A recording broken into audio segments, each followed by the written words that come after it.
안녕하세요. 눈에 넣어도 아프지 않을 딸 하나를 키우고 있는 30대 여성이에요. 오늘 제가 이렇게 펜을 들게 된 건 작년에 있었던 일을 털어놓고 싶어서입니다. 남편과는 제가 28살이 되던 해 지인의 소개로 만났습니다.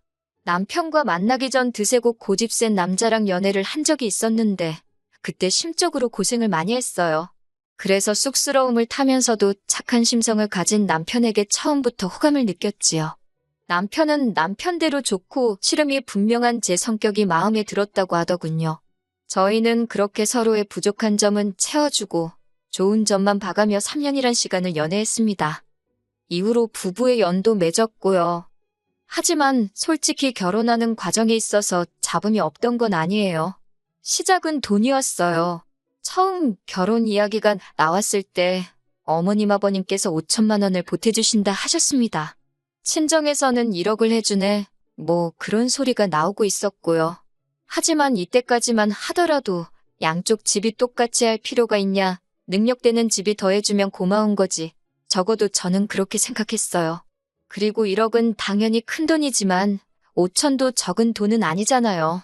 그래서 얼마건 간에 정말 감사하다고 생각했지요. 그런데 결혼식을 코앞에 두고 어머님께서 말을 바꾸셨습니다. 해주기로 한 돈은 아주버님에게 급한 일이 있어서 먼저 그쪽에 보태주셔야 한다고요. 친정에서도 이 소식을 듣고 그러는 법이 어딨냐며 급기야 이 결혼 물리라 하시대요. 저도 솔직히 어떻게 해야 할지 부모님 말씀을 따르자니 남편과 저 두 사람 사이는 너무 좋고 정말이지 어느 쪽으로든 결정을 내리기가 쉽지 않았어요. 그런데 그 무렵 제 몸 상태가 좋지 않아 설마 하는 마음으로 테스트를 해봤는데 임신을 했더라고요. 만나는 내내 조심하다가 결혼 이야기가 본격적으로 진행되면서 방심을 했던 게 문제였던 거지요. 제가 임신을 한 바람에 파혼도 못하고 시댁은 시댁대로 이제 뭐 어쩔 거냐 식으로 나오고 남편은 미안하다 하고 친정 부모님은 기뻐하시면서도 속상해하시고 여러 가지 혼란스러운 감정 속에서 저희는 부부의 연을 맺을 수 있었어요. 남편에게는 위로 3살 많은 결혼한 아주버님이 있었는데 이 아주버님으로 말하자면 단언컨대 집안의 골칫덩어리입니다. 사람이 못되고 그런 건 아닌데 못났어요. 성실하지도 않고 능력도 없는데 욕심만 많아요. 제가 이렇게 표현하는 데는 다 그럴 만한 이유가 있습니다. 남편이 말하기를 아주버님은 대학을 졸업한 후 한 번도 제대로 된 회사 생활을 한 적이 없대요. 대신 걸핏하면 사업을 하겠다며 여기저기 들쑤시고 다니기가 일쑤였다고요. 그런데 사업도 돈이 있어야 할 거 아니에요? 그런데 장남이란 이유로 어머님 아버님께선 그런 아주버님을 매번 옆에 끼고 도셨고 그 사업 자금도 다 대주셨답니다. 저희에게 주신다 약속하셨던 5천만 원도 그렇게 사업 자금으로 쓰였던 거더군요. 밑빠진 독에 물 붓기도 아니고 그뿐만이 아니었습니다. 저희가 결혼식을 올리던 당시 아주버님과 형님은 어머님 아버님 댁에 얹혀 살고 있었어요. 이것도 진짜 한심하다고 생각이 들던 게 아주버님은 그래도 결혼할 때 어머님이 옛날 빌라긴 해도 집도 한 채 해주셨대요. 근데 그마저도 재산이라고 담보로 잡고 대출을 받아서 진작에 날려먹었다고요. 들으면 들을수록 저런 아주버님과 제 남편이 한 형제라는 게 믿기지 않을 정도였지요. 저희 남편은 그래도 결혼 당시 모아둔 돈도 7천이나 있었고 착실하게 직장 생활을 하고 있었으니까요. 한편 신혼여행을 다녀온 뒤 들렸던 시댁에서 저는 이상한 광경을 보게 되었습니다. 그건 바로 어머님이 형님을 대하시는 태도였어요. 솔직히 못난 당신 아들 때문에 남의 집딸인 형님이 고생을 하고 있는 게 사실인데 어머님께서는 형님을 마치 당신 몸종 부리듯 하시더군요. 형님이 식탁에 엉덩이 붙일 틈도 없을 만큼 이거 달라 저거 해라. 식사 내내 온갖 잔소리를 하시는 건 기본이었고 온 가족이 다 있는데도 불구하고 형님께 야, 너 해대시며 막말을 하시는데 제가 다 민망하더라고요. 그리고 그런 일은 이후로도 몇 번이고 반복되었습니다. 솔직히 이해할 수가 없었어요. 남의 집 사정이고 제가 속속들이 아는 것도 아니었지만 그래도 그 와중에 마트에서 일하며 생활비라도 벌어오려고 전전긍긍하는 형님을 왜 저렇게 묘하시나 싶었으니까요. 그런데 저희 남편 말이 어머님은 아주버님이 저러고 사는 게 다 형님이 못나서 내조를 못해서 처가집 뒷배경이 없어서라고 생각하신답니다. 그러면서 덧붙이기를 자기도 자기 어머니지만 이해가 안 된다고, 그렇지만 자기가 나설 자리가 아니지 않냐며 저더러 신경 끄라고 하더라고요. 전 속으로 저 꼴을 당하며 얼마나 더 같이 살라나 그런 생각을 했는데 아니나 다를까 결국 제가 이 곽씨 집안으로 시집온 지 2년째 되던 해 아주버님과 형님이 이혼을 했습니다. 어느 정도 예상은 했던 탓에 크게 충격적이진 않았지만요. 그리고 이때만 해도 그 이혼이 저에게 영향을 끼칠 거라곤 조금도 생각하지 못했네요. 이후로 형님의 소식은 당연히 들을 길이 없었고 아주버님은 달라진 바 없이 어머님 아버님과 계속해서 같이 살았습니다. 그리고 이때부터 어머님께서 걸핏하면 저를 부르기 시작하셨어요. 처음에는 손녀가 보고 싶으니 데리고 오라던가 그런 핑계를 대셨는데 나중에는 올 때 반찬 좀 해오라던가 와서 애는 당신이 봐줄 테니까 빨래를 하라던가 노골적으로 저를 예전 형님 부리듯 하시려는 게 눈에 보이더라고요. 하지만 저는 솔직히 결혼할 때 크게 도움을 받은 것도 아니었고 그렇게 형님처럼 굽신거리며 살 생각은 없었지요. 그래서 손녀가 보고 싶으시면 어머님께서 저희 집으로 오시라 했고 반찬은 저희도 사 먹으니 해드리기가 어렵다. 같이 사드릴 거냐 하며 대부분의 것들을 정중하게 거절해 나갔습니다. 어머님께서 급기야 저처럼 대바라진 애는 처음 봤다며 형님은 그렇지 않았다고 저와 형님을 비교하기까지 하셨는데 제 입장에선 비교를 당해서 기분이 나빴다기보다는 그러게 왜 그 괜찮은 분을 그렇게 괴롭히셨냐고 따져묻고 싶은 마음이 더 강하대요. 형님과 제가 무슨 돈독한 우애를 쌓고 그런 건 아니었지만 그래도 같은 여자로서 며느리로서 솔직히 보기가 안쓰러웠던 게 사실이거든요. 그런데 작년 초 어느 순간부터 어머님이 저에게 꽤나 잘해주기 시작하셨어요. 호칭도 둘째에서 작은 아가로 바뀌었고 꼭 집어 말할 수는 없는데 제 기분을 맞춰주려고 노력하시는 것 같았달까요. 그러다 어버이날이었습니다.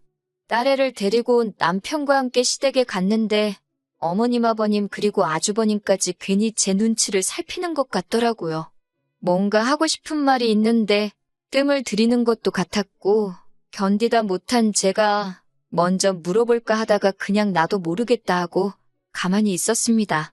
그랬더니 결국 점심을 먹고 나서 어머님께서 저와 남편을 부르더니 이야기 좀 하자더군요.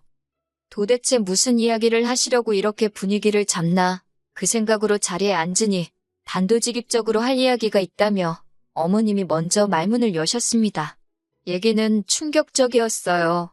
아주버님한테 애가 있답니다.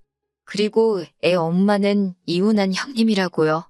두 사람이 이혼하던 당시 형님이 임신 중이었는데 아주버님도 미덥지 않고 어머님한테 애를 뺏기는 것도 싫어서 당신 혼자 키울 심산으로 말을 안 했다고요. 그런데 좋은 사람을 만나 재혼하기로 했다며 올 초에 연락을 해왔더래요. 자기는 이제 못 키우니까 아주버님더러 데려가서 키워달라면서요. 거기까지도 충격적이었는데 어머님께서 하시는 말씀이 그런데 지금 아주버님이 만나는 여자분이 있답니다. 어디서 크게 식당하는 부모를 둔 다소곳한 아가씨라나 그래서 그 아가씨랑 아주버님을 꼭 결혼을 시켜야겠는데 얘가 딸렸다고 하면 아가씨가 시집을 오겠냐며 저희더러 아주버님 애를 맡아달랍니다. 어차피 저희 딸보다 어리니까 아들 하나 낳은 셈 치면 되는 거 아니냐고요. 저는 처음에 어머님이 가당치도 않은 말에 어이가 없어서 거의 넋이 나가 있었습니다. 아주버님은 옆에서 등신마냥 미안하다 소리만 하고 있는데 진짜 저런 인간 애를 형님은 뭐 한다고 낳았나 싶을 정도였어요. 책임도 못 지고면서 낳은 형님도 미워지고 그래도 지 새끼라고 데려오곤 싶은데 키우기는 싫은 건가 싶어서 아주버님도 또라이 같고 그렇다고 다른 아들한테 떠넘기려는 어머님도 제정신이 아닌 것 같고 이건 뭐 누구 하나 멀쩡해 보이는 사람이 없더라고요. 남편도 남편대로 어머님께 제정신이냐고 내가 형애를 왜 키우냐며 소리를 지르대요. 어머니더러 집에서 일도 안 하시지 않냐. 그러니까 어머니가 키워주라고 그러면서요. 그랬더니 어머님이 다 늙어서 내가 왜 그런 고생을 하냐면서 하지만 저는 딸이랑 아주버님네 조카랑 얼마 차이도 안 나고 나이도 젊은이 하려고 마음만 먹으면 못할 것도 없지 않냐입니다. 그러면서 무조건 못한다 하지 말고 일단 한 6개월이라도 해보래요. 그래도 이 집 장손인데 데려와야 할 거 아니냐고. 실제로 형님이 저희가 안 데려가면 어디 보육원 같은 데다 맡기겠다고 그랬답니다. 결국 그날 한바탕 고성이 서로 오가고 저와 남편은 먼저 집으로 돌아와 버렸어요. 차 안에서 내내 서로 아무 말도 안 했습니다. 그러다 집에 도착하고 나서야 남편이 어떡하면 좋겠냐고 저한테 묻던데 순간 열불이 뻗치더라고요. 그걸 왜 나한테 묻냐고, 뭘 어떡하냐고, 아무것도 못한다고 안 키울 거라고 아주 그냥 연속으로 따다다다 쏘아붙이니 남편도 이내 입을 다물더군요. 그 애가 우리 집으로 오는 순간 당신 이혼남 딱지 다는 줄 알라고 내 딸도 다신 안 보여줄 거라고 소리를 치니 그런 일은 없을 거라며 말실수한 거라고 미안하답니다. 하지만 상황은 그렇게 끝나지 않았어요. 정확히 일주일이 지났을 때였습니다. 어머님께서 연락도 없이 저희 집에 오셨는데 그 애를 데리고 오셨더라고요. 어머님이 미친 듯이 문을 두드리셨고 그 소리에 놀란 딸이 울어대는 통에 집에 없는 척도 못하고 결국 현관문을 열어드렸습니다. 집 안으로 들어오신 어머님께선 애 진보딸인지 뭔지 커다란 가방을 내려놓으시곤 저더러 밑도 끝도 없이 당신 손자를 안아보랍니다. 그런데 아침 운동을 간다고 나갔던 남편이 돌아왔습니다. 남편이 어머님을 보더니 별꼴을 다 본다며 한숨을 쉬더라고요. 어머님께선 대번에 남편더러 지 부모한테 별꼴이 뭐냐고 트집을 잡으셨지만 그런 게 귀에 들어올 리가 없었지요. 남편은 그러니까 얌전한 형수를 그렇게 괴롭혀서 나가게 만들더니 왜 우리더러 어머니가 싼똥을 치우라는 거냐며 화를 냈습니다. 그러자 어머님은 다시 한번 남편의 말본세를 트집 잡으셨고 남편은 그런 어머님께 경찰 부르기 전에 애 데리고 나가시라 하대요. 그러면서 저와 딸을 바라보면 남편이 말하기를 여기가 내가 지켜야 하는 가정이라고 어머니는 지금 내 가정이 깨지기를 바라는 사람 같다며 제발 내버려두라고요. 그러자 어머님께서도 자리에 주저앉으셔서는 그럼 이 핏덩이도 아니에요. 두들도 지난 애였어요. 하지만 핏덩이라 부르셨으니 이 핏덩이를 두고 어쩌면 좋겠냐입니다.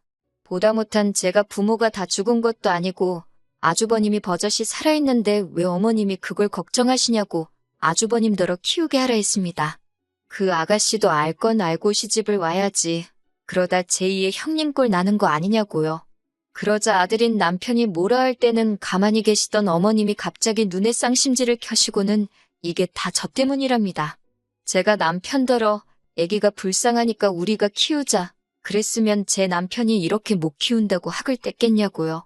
그러면서 당신은 며느리 복도 없답니다.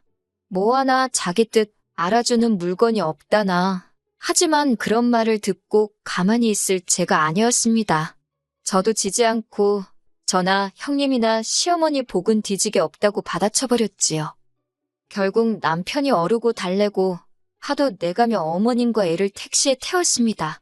남편이 어머님더러 한 번만 더 이렇게 막무가내로 오시고 하면 안 보고 살겠다고 창문 너머 이야기하더라고요.